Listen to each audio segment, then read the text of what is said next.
Given the massive expenditures that the Biden administration is planning to restore the nation's infrastructure and remake its labor force, Treasury Secretary Janet L. Yellen said that higher interest rates would be needed to prevent the economy from overheating. Yellen's remarks, as a former Fed chair, have a lot of clout, and investors and opponents have jumped on them, accusing her of unfairly influencing her prior monetary policy portfolio. Later, Yellen said that she respects the central bank's independence and that she was not making a suggestion.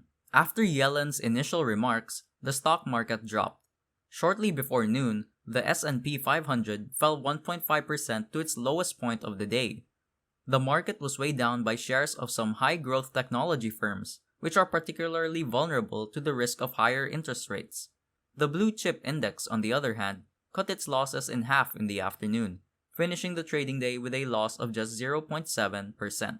Last month, Fed Chair Jerome H. Powell said that the central bank is unlikely to increase interest rates this year and that if the economy continues to improve, officials would consider reducing their support by slowing government-backed bond purchases and raising borrowing costs. Although the Fed is keeping an eye out for signs of inflation, Mr. Powell and other Fed officials have stated that any price increases would be brief. These recent remarks by former Fed Chair Yellen and response of Powell have raised a debate among us. Who is the better Fed Chair, Janet Yellen or Jerome Powell? We will answer all of your questions, but have you subscribed yet?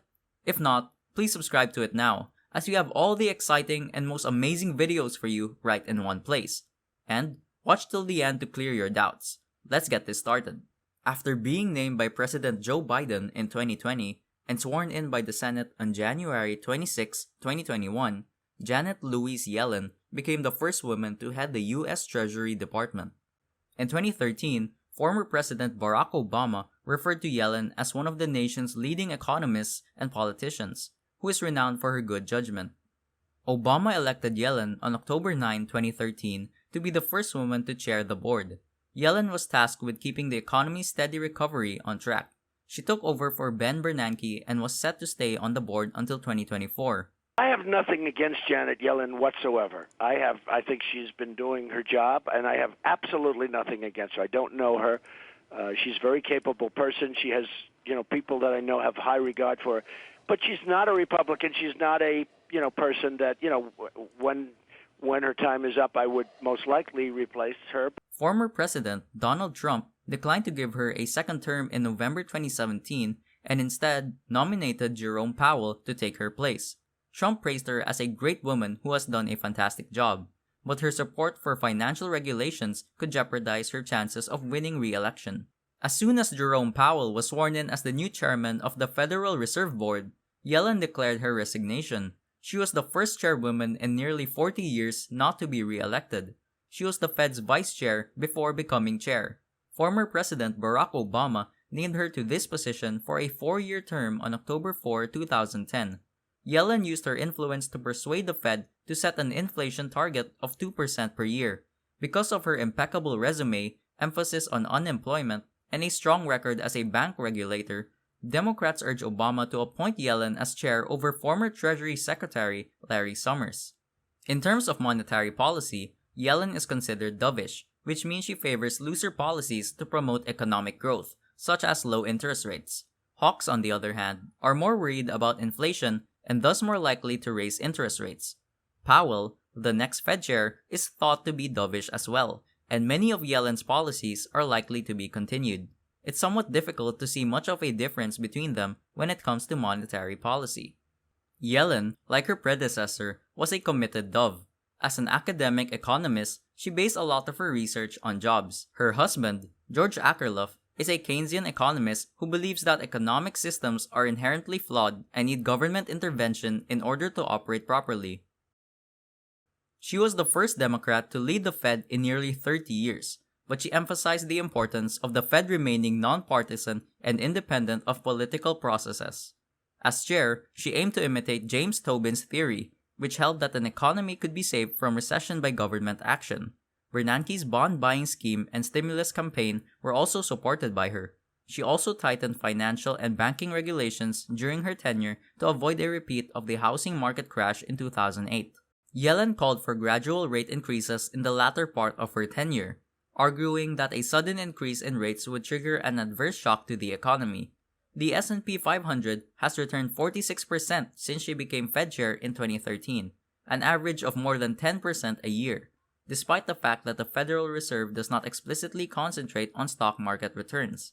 When in the public eye, Yellen adopted Bernanke's conservative style, relying on carefully studied data and a technocratic demeanor to avoid any surprises or other launches that could destabilize the markets.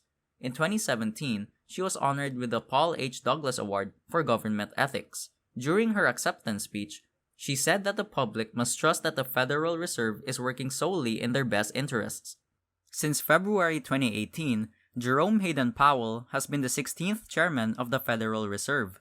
President Barack Obama elected him to the Federal Reserve Board of Governors in 2012, and President Donald Trump nominated him to be the Fed's chair in 2017, all of which were approved by the U.S. Senate. Powell has been seen as a consensus maker and problem solver, rather than an advocate for a firm stance on monetary issues during his tenure as Fed chair. He has maintained close contact with lawmakers on Capitol Hill in order to plan the next steps. Jerome Powell's economic policies have received bipartisan support for the Fed's efforts in early 2020 to address the financial and social consequences of the COVID-19 pandemic. Some analysts saw a divergence between asset prices and the economy as the Fed proceeded to apply high levels of monetary stimulus to boost asset prices and support development. Powell has replied by claiming that his commitment to the Fed's dual mandate of price stability and full jobs outweighs his concerns about high asset prices and inequality. Powell's decisions had changed the Fed forever, according to Time, which expressed fears that he had conditioned Wall Street to excessive levels of monetary stimulation in order to artificially maintain high asset prices. President Trump praised his aggressive response to the crisis in August 2020, calling him the most improved player in his administration, and Janet Yellen praising his very careful and methodical approach. Powell was not regarded as a deep specialist on macroeconomics or monetary policy when he joined the Fed. Powell's monetary views were ranked as neutral by the Bloomberg Intelligence Fed Spectrometer, meaning he was neither a hawk nor a dove. Powell's first year as Fed chairman saw him increase rates and try to shrink the Fed's balance sheet, which caused the stock market to drop 20% in late 2018. In his second year, after reports surfaced that President Trump was considering firing Powell, Fed Chair Powell made a complete policy pivot and resumed increasing the Fed's balance sheet, causing the stock market to skyrocket 40% in the following year, which put stock valuation multiples at levels not seen in 1999 to 2000. Powell's efforts to fight the pandemic's financial consequences saw him openly support asset bubbles as a rational outcome of his actions. The Everything Bubble was named after the simultaneous bubbles generated by Powell in the bond, equity, and housing markets in 2019 to 2021. Powell was chastised for using high levels of direct and indirect quantitative easing as valuations reached near record levels. Today, we decided to lower the interest rates for the third time this year. We took this step to help keep the U.S. economy strong in the face of global developments and to provide some insurance against ongoing risks. From 2019 onwards, Powell's use of asset bubbles culminated in levels of income inequality not seen in the United States since the 1920s. Powell's use of asset bubbles was also applied to the V-shaped recovery that occurred following the coronavirus pandemic, in which asset bubbles shielded the wealthier segments of society from the financial impact of the COVID-19 pandemic, at the expense of the rest of society, especially the younger non-asset owning segments of the population. Powell's use of asset bubbles and the resulting widening of wealth inequality, according to Edward Luce of the Financial Times in January 2021, may contribute to political and social turmoil in the United States. Powell's monetary policy, as calculated by the Goldman Sachs U.S. Financial Conditions Index, was the loosest in the GSFCI's history, which dates back to 1987. Also, asset classes like cryptocurrencies saw significant price spikes in 2020, earning Powell the title of Forbes Person of the Year in crypto. So, who do you think is the better Fed chair? Please comment and let us know down below. We hope that you enjoyed this video. Thanks for watching. If you found this video informative, do like and subscribe.